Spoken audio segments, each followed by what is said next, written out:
Kun sagantaa BBC Afaan Oromooti. Nu waliin tura.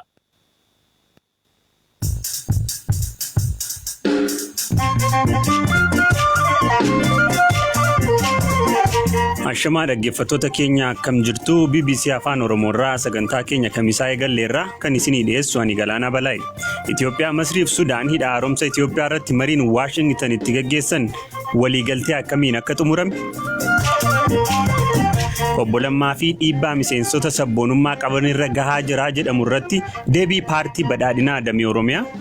Jaalalamaan ammas jirra jiru. Hogganaati jiru. Sababa garaagarummaa yaadaatiin wanti dhiibbaman hin jiru. Wanni akka paartiitti ibsame sun yaada jaallalamaati. Qophii keenya isheen eenyu torban kanaan artiist Abbabach Ajjamaa. Shururu labe. Shururu nagarree. Shururu merree. Mucaaku nandee nan barbaada.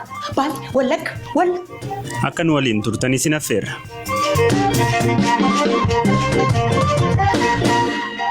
Guyyoota sadan darbaniif hidha haaromsa Itoophiyaa irratti Ameerikaa Washington DC'tti mari'achaa akka turan Itoophiyaa, Masrii fi Sudaan akkaataa guutiinsa bishaanii irratti waliigaltee duraarra ga'uun marii isaanii xumuruu ibsaniiru. Dhimma kana irratti gidduu seentummaadhaan mariisisaa akka turan Ameerikaa fi Baankiin Addunyaa waan biyyoonni sadan irratti waltaan bal'inaan ibsuu baatanis waliigaltee dhumaa xumura ji'a kana irratti mallattaa'uuf garuu mariiwwan ijoon ammallee gaggeeffamuu akka qaban ibsan. Itoophiyaa fi Masriin akkaataa hidhi haaromsaa laga Abbayyaa itti guutamuu qabuu fi opereeshiniin isaa maal akka ta'uu qabu irratti waliigaltee jalqabaarra ga'aniiru. Marii giddugaleessummaa Ameerikaa fi Baankii Addunyaatiin guyyoota lamaan darban Washington DC'tti gaggeeffamaa ture yeroo xumuran waliigaltee isaanii kanarrattis ibsa waloo baasaniiru. Hidhi haaromsaa kun waqtii roobaa keessa ji'oota adoolessaa fi hagayyaa akka guutamuu qabutti waliigalame. Marsaa jalqabaatiin bishaan sirriira galaanaarraa asii ol hanga meetira 595 akka guutamu waliigalameera. Waliigalteen inni dhumaa kamallatti ta'u garuu amajjii 28 haga 29tti erga ministeeronni biyyoota sadanii ammas Washington DC'tti deebi'anii wal arganiiti. Waliigalteen giddugaleessummaa ministeera dhimma maallaqaa Ameerikaa fi pirezidaantii Baankii Addunyaan gaggeeffamaa ture fedhii Itoophiyaan dursitee humna elektirikii maddisiisuuf barbaaddu ilaalcha keessa ka galche yoo ta'u, yoo waqtiin gogiinsaa biyyoota Masrii fi Sudaan keessatti kadheeratuu fi hammaatu ta'e garuu tarkaanfiiwwan rakkoon kun ittiin dandamachuu danda'an kaa'ameera. Waliigalteen amma irra ga'ame kun muddama Itoophiyaa fi Masrii gidduutti erga gaafa Itoophiyaan hidha haaromsaa kana laga Abbayyaa irratti bara 2011 kaastee ijaaruu jalqabdee as ture ni fura jedhameera. Dhimmi guutiinsa bishaanii mariiwwan marsaa afuriif gaggeeffamaa turan keessatti dhimma ijoo fi garaagarummaa yaadaa uumaa turedha. Jiruun Masrii laga Abbayyaa irratti waan hundaa'uuf lammiilee biyyattii miliyoonaan lakkaa'amaniif bu'uura jireenyaa isaanii akka ta'etti fudhatama. Kanaaf Masriin waliigaltee kana keessatti kan isheef ta'u mirkaneeffachuuf waan isheen hin taasifne hin jiru. Waliigalteen jalqabaa irra ga'ame kun ammallee dhimmoota gadi fageenyaa fi xiyyeeffannaan ilaalaman waan qabuuf torban lamaan booda osoo hin mallatteeffamin dura sakatta'amuu feesisa akka ibsa ba'etti. Itoophiyaanis ta'e Masriin sanada waliigaltee isa dhumaa kanarratti dhimmanii akka mari'atan ibsaniiru. Waliigalteen dhumaa irra ga'amu muddama Itoophiyaa fi Masrii gidduu jirutti fala gochuu qofa osoo hin taane biyyoonni 8 lagi Abbayyaa keessa yaa'u fuula duratti akkamitti akka qabeenya kanatti fayyadamuu danda'an waan akeeku ni qabaata jedhameera.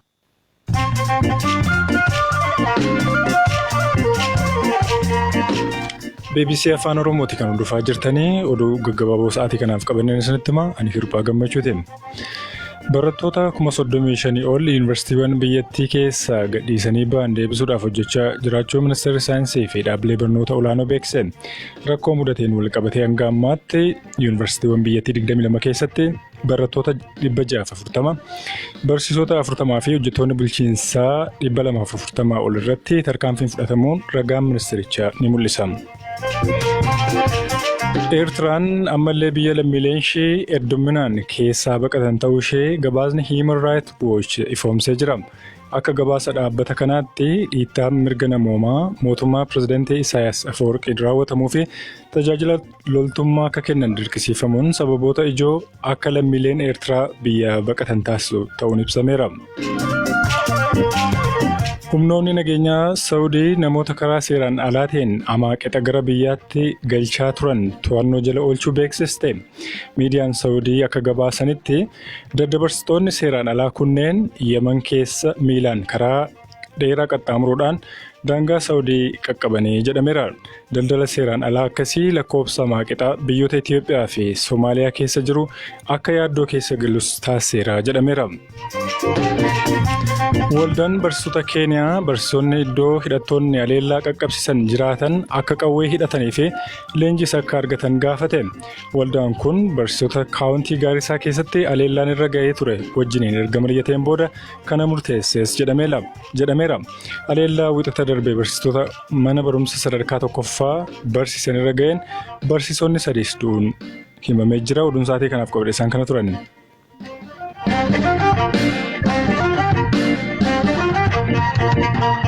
Odeessaalee na biratti hafanitti diraamaa sagantaa televezyiinii Itoophiyaa dhangaa irratti darburraa qabee namni baay'een dandeettii taatummaadhaan ishee beeka. Tiyaatiroota afaan Oromoo takka ifaa takka dimismisaan keessatti isheetu akka urjii mul'ata. Hulluuqoo fi gumaan warreen isheen taatoo ijoo ta'uun dandeettii ishee itti agarsiifte keessaati. Keessummaan keenya isheen eenyuarraa artiist Abbabach Ajjamaati. Firaa'ol Balaayi. Shururuu nagarree mucaa koon dhabee bara. Shururuu nabe shururuu nagarree shururuu merree mucaa ko nan barbaada baali wallagga jimma iloo abbaa boora shaa nan barbaada kamisee mucaa ko. Sagalee kana raadiyoo fi televezyiiniidhaan waggootii dheeraaf dhageenyeerra. Artiist Abbabach Ajjamaa lafa dhalatte aanaa dandii ganda qonnaan bulaa diimtuu burqaatii adaadaa kootu yeroos naannoo keenya butiin waan baay'atuuf barachuu qabdaa jettee gara Finfinneetti na fiddee jetti. Ergasii aartii waliin akkamiin akka wal argatanillee nutti haasofteetti. Adaadaan koo gana guddistee booda giddu geessee boqattee achiin booda galgalaa ganama boo'uudha nan gaddee hiriyaan koo tokko jirti. Mee yeroo hunda mana teesseen boo'inii kootu beeksisa barbaannaa hojii barbaannaa naan jette. Barumsa akkuma xumureen jechaadha 12 xumuree ta'u. Achumaan hojii barbaadee utuma joorruu aadaa fi turizimii jedhama innaa sana. Achumaan beeksisa baaseera tiyaatiraa fi ogbarruu adda addaa kan baratu jedhee baase. Kottu asitti barannaa ishoo kunuun ba'eera kun beeksisni maallaa godhan jedheen kottuun baranna mana teessee maal gootanaan jettee achumaan barachuu calqaban. Abbabach yeroon tiyaatira barachaa ture sana nama duratti ba'ee dubbachuullee nan qaanfadhaa barsiisaa kootu dirqamaan fuulduratti na baasa ture jetti. Duuban taa'agaa baay'een qaana'an namatti gadi ba'ee haasa'uu nama wajjin dubbachuu hin danda'u. Amma kanarraa koo gadi ba'eetii waa'ee mirga dubartii waa'ee maalii haasa'inaan jedhu. Anjaarsuma kanaa jecha utumaan dhiisee waan jedhama. Jibbaan innaa isaan gadi na baasanii uummata fuulduratti dubbadhu naan jedhan hin jaaladhu. Eedaasaan akka qaanii sana keessa sodaa sana keessa akka nani ba'uufi. Aartii Oromoo guddisuuf bu'aa bahii turee fi jaalalatu dhangaa yeroosii akkanatti ibsiteetti. Yeroo sana kaffaltiin addaa hin jiru. Aballiin keenya meeqa akka ta'e beektaa? Qarshii 18 birrii 18 jechuudha. Dheebuun aartii yeroo sana akkaataan nuti itti hojjennu iddootti shaakalluu hin qabnu, iddootti hojjennu hin qabnu, takka bataskaana deemnaa, akka saree ari'amnaa, wal ga'anii dhufan immoo warri Oromoo kuni dhufan warri Onag kun nuun jedhu maqaan keenya tolu waa sana hunda dabarsinee obsaa naannan gurumsaa akkuma jedhamutti amma rabbi galannaa ga'u afaan keenya miidiyaan babal'ateera. Tiyaatirri bakka itti hojjennu. Kanaafuu kana arguun anaaf milkaa'ina guddaadha. Hamaa namatti yaadu garuu akka carraa ta'ee yeroo baay'ee haadha biddeenaa ta'een hojjedhaa jetti. Fala ija nyaattu nan. Midhaan daakisiin jennaan ati akka falaxaa gomoltee haasaa kaasofta. Artiist Abbabach hawwiin koo sichis Oromoon aadaa fi afaan isaa dagaagee arguudha itti. Dubartoota akka ishee taatoo ta'uu barbaadan immoo akkas jettiin. Qaanoftanii ani akka abbee sana hamtuu ta'een fuulduratti hojjedha. Garuu utuun ta'e hoo tanii kan hawwaa jirtani hin danda'ama wanti hin danda'amne hin jiru.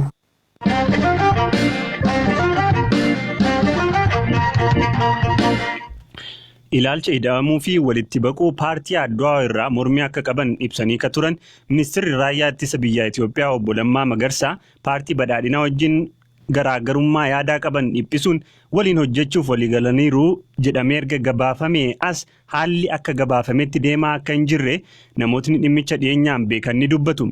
Gariin obbo Lammaan hojii isaanii irra hin jiranis jedhu paartii badhaadhinaa damee Oromiyaatti itti gaafatamaan ijaarsa siyaasa magaalotaa obbo Saadaat Nashaa dhimma obbo Lammaa laallatuu fi dhiibbaa miseensota dhaabichaa sabboonummaa qaban irra gahaa jira jedhamee haasa'amu irratti BBC'tti dubbataniiru.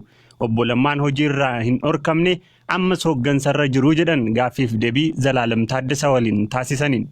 Egaa paartii Dimokiraatawaa tokko keessatti garaagarummaan yaadaa hooggansa isaa keessatti miseensa isaa keessatti jiraachuu hin danda'a. Garaagarummaa yaadaa keessummeessuun amala paartii Dimokiraatawaa tokkooti. Kanarraa ka'ee riifoormii akka paartiitti geggeessine wajjin wal qabatee yaada hoogganaan keenya Jaalle Lammaan kaasanii jiru. Isarratti yaada garaagaraa akka qabanis ibsanii turani. Yaada isaan qaban sana hojimaata paartii fi adeemsa paartiin keessa darbuun taa'ee koree jiraawwachiiftu paartii badhaadhinaa sirriitti ilaalee jira. Garaagarummaan sunis mariidhaan tokko qabiyyee isaatiin irratti maratame hiikamuu isaatii fi waliigalteedhaan garaagarummaa malee kan duduufame ta'uusaa akka paartii ibsaa kenninee jirra. Gama biraatiin yaada keessan keessatti yaadota garaagaradha irratti waliin taane jedhamee ibsaman sana hojimaatuma keessatti hiikuutti moo yaada obbo Lammaan dhiyeessanis fudhattanii moo akkuma duraatti itti fufeeti kan irratti walii galtan? Garaagarummaan jiru garaagarummaa hubannooti wal hubachuuti malee garaagarummaa beebiif ta'e kan bu'uuraa wajjin wal qabatee adeemsa isaa wajjin wal qabatee waan jirurraan kan hafe bu'uuraan garaagarummaa addaa ayidooloojii addaati miti. Kanarraa ka'ee Jaalle Lammaanis bakka jiraniif yaada isaanii kaasanii hooggansi guutuun bakka jirutti koreen hojii raawwachiiftuu bakka jirutti irratti maratame waliigalteedhaan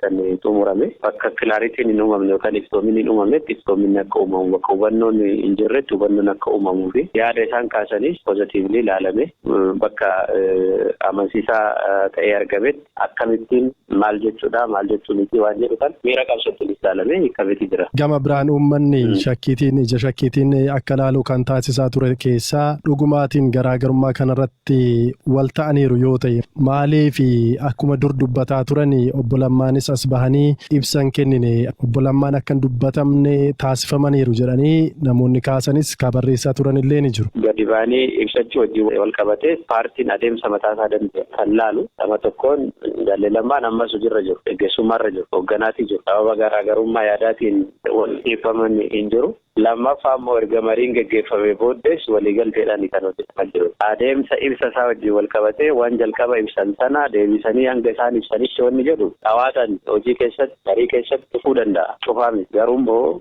wanni akka paartiitti ibsame sun yaada Jaalle Lammaatis yaada waliigala koree jiraawwachiiftuuti yaada waliigala paartiitti jedhamee fudhatamuun sarara jiraata. Wanni Jaalle Lammaan jedhan sun yoo fudhatameen alatti wanni paartiin jedhu fudhatamuun sarara jiraatu yookaan shakkamuu qabaa karaa jedhuun yoo lameen alatti ibsi Jaalle Lammaan kennanii fi ibsi paartiin kennu garaagarummaa tokkollee hin qabu erga mariidhaan dubbichi hiikkatee booda jedhanii fudhachuutu barbaachisa. Paartiin ammaa kuni namoota sabboonummaa Oromoo leellisan hooggansarraati kaasuu yookaan achi dhiibuutu mul'ata. Paartiin badhaadhinaa akkas godhaa kanneen jedhanii kaasan ni jiru. Namoota gaaffii jalqaba obbo Lammaan kaasanii kanarratti waliin taane jedhan ilaalcha sana namoota qabanis bakkaatti dhiibuun jira kan jedhamutu jira. Yaadni obbo Lammaa yaada paartiiti. Yaadni obbo Lammaa amma addatti yaada obbo Lammaa jedhamee ibsamuu hin jiru. Paartiin ilaalchaa fi hubannoo yaada tokkoon kan hoogganamaa jiru jechuudha gubbaadhaan hanga jalaatti. Sirreeffama amma godhamaa jiruu fi jijjiirraa ramaddii amma gaggeeffamaa jiru wajjinis wal qabatee bulchoonni godinaa bulchiinsarraa ka'an iddoo biraatti asaayimentiin kennameefi kan hojjetaa jiran jechuudha. Tokko tokko jaanaa hoogganaa biirootti ta'e tokko tokko gorsaa biirootti kan inni ta'e bulchoonni bifa haaraan achitti ramannes qama paartiin kennee fudhatanii akka deemanii kan taasifame jechuudha. Kuni garuu giddu galeessi isaa garaagarummaa yaadaati miti. Paartiin sabboonummaa paartii qabudha. Humna sabboonaa ta'e immoo paartii ofitti qabu malee paartii ofirraa fageessuu miti.